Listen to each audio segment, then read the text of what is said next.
Welcome back. This is Tucker. Let's talk weather. For most of the country, it is hot outside, but I'm giving you an early look at big changes I see on the way. But with a change in the pattern comes severe weather too. I'm going to talk about where the greatest threat appears to be and when you should be watching.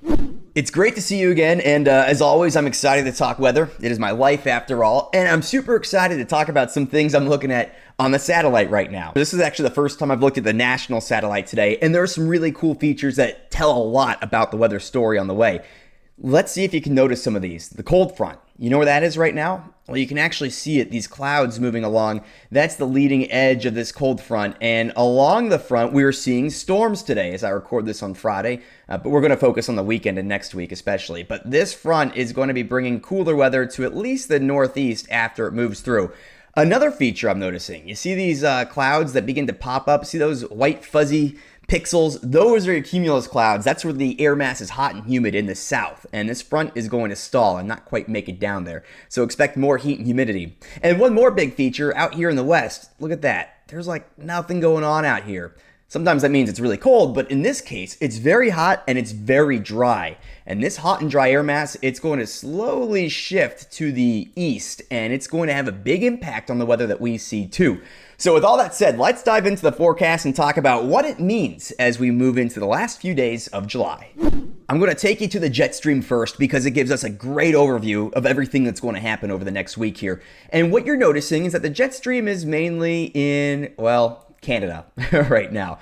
That's because we have this very warm air mass across the US, and it's basically forcing the jet to take the path of least resistance, which is north. But note some of the changes we're going to see here as we move this into the weekend. We're now looking at Sunday and Monday, and there are a few big things I'm noticing here, and let me point them out. Well, first off, the main jet, it's still out here in Canada, and we still have this very obvious hot air mass. That's why you're seeing the low wind speeds in the US.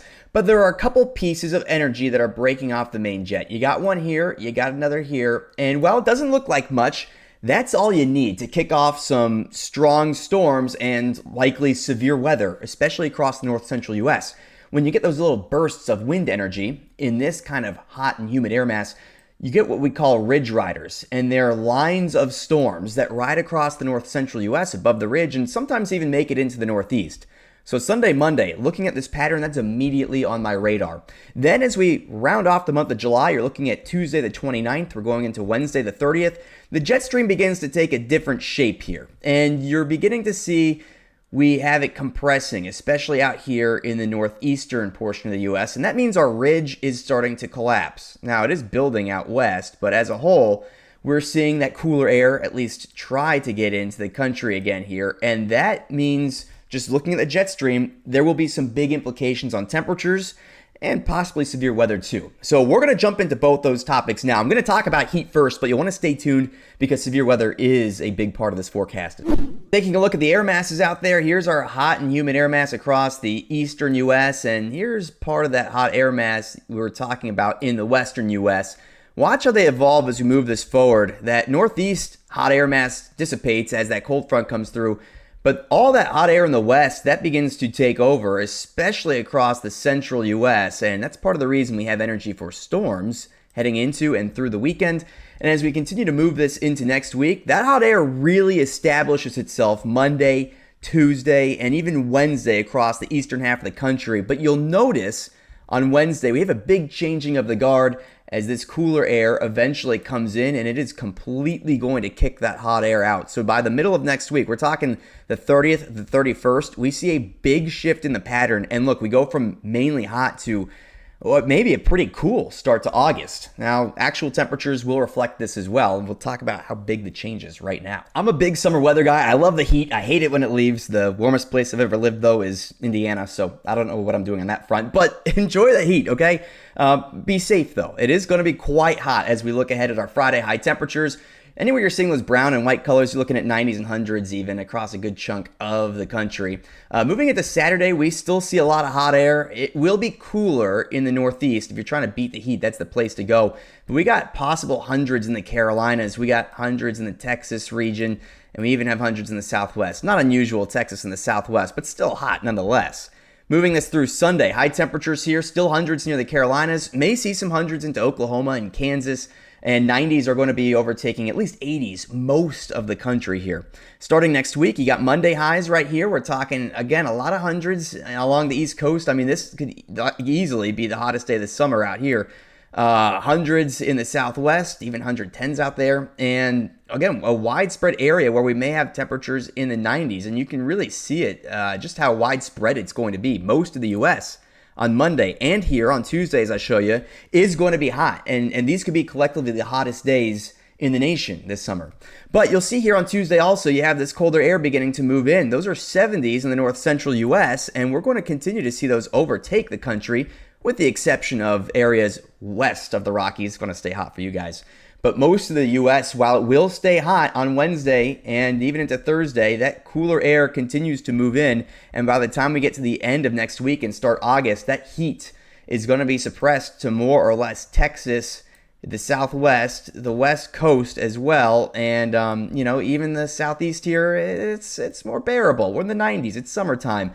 The rest of the country, we're getting that cooler air to move in, and that's going to be the general pattern shift as we move into the new month. And to put more of this into context, the National Weather Service, they got this awesome tool. It gives you an idea of, how hot it really is compared to average, what people are used to. If a heat wave is long-lasting, it becomes a bigger ordeal. And as we move into the weekend, the National Weather Service certainly highlighting the Carolinas, as I would too, for an area where the heat is getting to a dangerous level. That's what those purple colors are meaning, basically. The red colors are saying take precautions, hydrate and make sure you're making that a priority.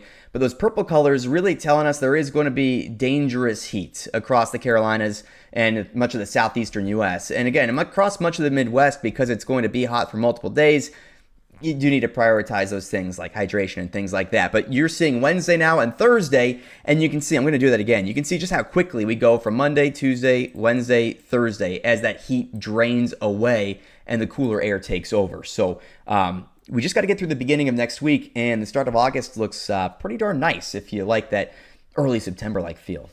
Now I want to talk about severe weather, and we're just going to go over quickly our outlook for the weekend. Saturday, we're looking at some storms that may be present in the north central U.S. Really nothing significant out here, although Sunday I'll note, remember, this is a day I'm watching a little more closely. I could see this being upgraded out here and perhaps even expanded a bit to the south and east. And we're talking more about this pattern here in a moment, but the north central U.S. is going to be the highlight primarily as we go into the weekend and especially into next week. I also like to take a look at some of the AI guidance, and it actually really highlights my concerns very well. Notice here on Sunday, you have that area where it's pinpointing the north central U.S., but you even have that little red area in there.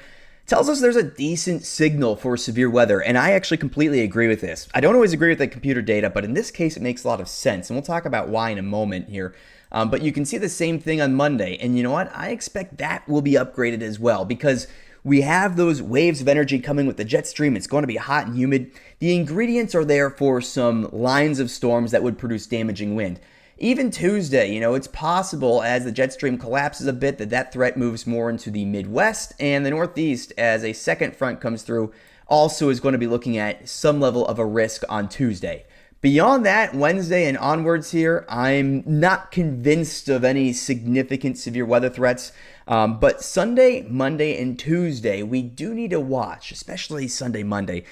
Let's take a closer look at those threats, and I'll talk about more in depth why and when. We're looking at the amount of wind energy in the atmosphere, and I'm going to quickly move this into your Saturday and really more so Sunday. And what you're seeing is that on Saturday, most of the wind is going to stay, the wind energy, it's going to stay in southern Canada, but on Sunday you see it dip down just a bit, and we're seeing it now become a bit more widespread here across the north central U.S. And that wind energy is super important for these MCSs, as we call them, these lines of damaging wind. And you'll see even on Monday, we actually have an increase in the amount of wind energy. This is new data coming in, by the way, and this actually says to me that Monday may be our greatest threat. When you get these MCSs to start, they typically move east, and then they kind of take a southeastern turn. It's called propagation, and that's going to be our biggest threat Sunday, Monday, and Tuesday as well, with wind energy that should be plentiful across a good chunk of the U.S. here, and enough in the Northeast that we may see a smaller level severe threat too. But in addition to wind energy, the instability plays a big role in our severe weather as well, and we need instability for storms. So you'll see there is a lot of instability across the U.S. Doesn't always mean there are going to be storms. You need that wind energy for severe stuff to kick off. But I'm going to move this into Sunday, and you'll see that on Sunday, where we have that wind energy, we also have a lot of instability. I mean, you can see these numbers out here, or at least these colors, indicating high amounts of instability. And that's part of the reason I expect storms. And, I wouldn't be surprised if we end up with a level 3 out of 5 risk, possibly Sunday and Monday, if these storms are able to capitalize on the full potential that's going to be out there. You'll notice here on Monday, some of the highest instability is a little farther south, but again, that's still supportive of severe weather where you have that crossover of the wind energy too. And even into Tuesday, there is going to be some instability growing up the East Coast here, and that's why I do believe the Northeast will be in play. And once again, we may have some more severe weather closer to the Midwest. And along with the forecast maps there, we can take a look at our futurecast on the European model. And while we're still a ways out, you'll see it starts to hint at these things. We're actually going to take a look at the last run because I believe it has a better handle on this. But here we are moving this into the weekend now, Saturday, Sunday more importantly. You're going to notice across the north central U.S., see that there? It's trying to kick off those lines of storms, and that's what we got to watch Sunday. And moving this into Monday, the same thing. Kind of resets, and then Monday evening, you see more of that energy trying to get fired off. While these are not to be trusted verbatim, you usually need a little more energy or a little more, data to refine some of these lines of storms that kick off. It's at least hinting at this, and with everything that I've analyzed meteorologically, it's certainly onto something. So these are the parts of the countries we need to watch Sunday, Monday, and Tuesday, of course. And then after that, I'll just move this forward a bit more so you can see what's coming up. Heading into Wednesday and Thursday, we do quiet down a bit with the exception of some of our more normal activity here in the southeastern U.S. where the heat and humidity lasts a bit longer. But that's an overview of what we're expecting for storms and the potential heading into the end of July before things quiet down to start August. So with that, we're going to wrap things up here. Be sure to subscribe. Ask any questions you have in the comments. I'm always happy to answer each and every one of you. And again, we're going to be keeping these updates going as we head into hurricane season, and we'll have some educational content mixed in here too. So beat the heat, stay hydrated, enjoy it, stay safe if there's storms or some of that extreme heat near you, and I'll see you right back here next time.